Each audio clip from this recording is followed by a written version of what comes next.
Eyo kuba family teyanze erinnya Namuddu Lydia Ssebukulu bwa Leto tusizeemu akakabi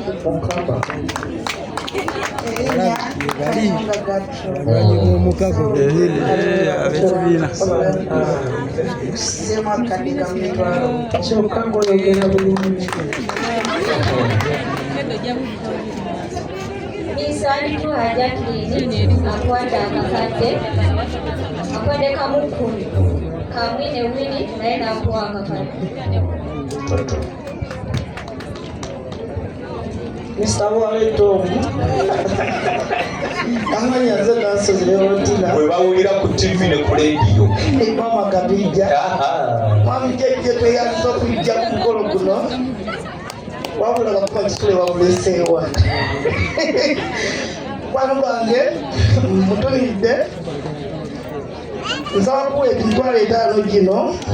gibeere nga gyamafuta tweyanza tweyanze kyokka maama Kabi okimanyi gwasiizemu bonna okujjako okujja wano nga kumaziseewo omundabira ogaa mukwano gwo nasozi akutumidde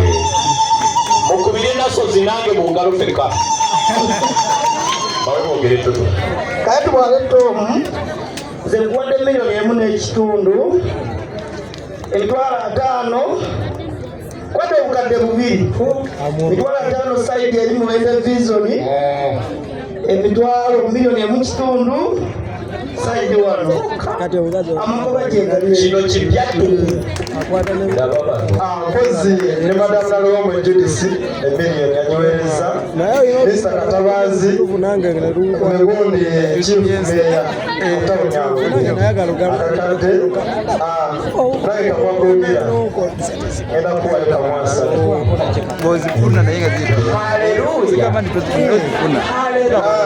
toto ng'ekibiina sodo naye tekitambula berenga toto kiba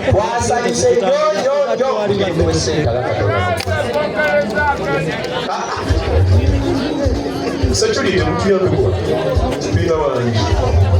take this. Take him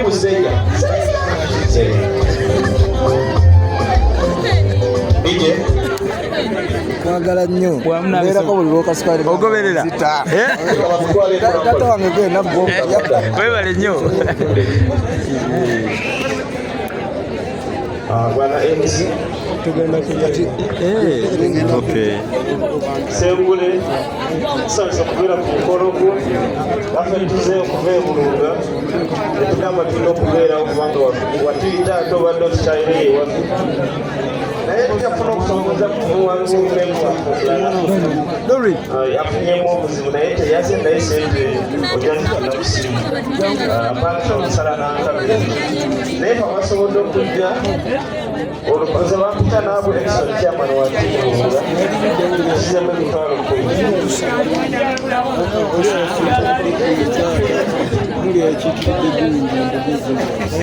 Zimbulunga bakuletera $1.3 mukozi bakuziperansi mugakashi $1.3 abantu n'okubashanga alupapula olwolo. As God bless you and me. Aba families mwenna tugenda bayita lumu kubanga bangaite ntujja mubiri ku motoka yemu ekyennaku z'omwezi 22 tugenda kubeera Kiyuni Vision Group ewanswa Zangudu aleka tazze kayitubayise mwenda mubeerewo Kiyuni Vision Group Zangudu.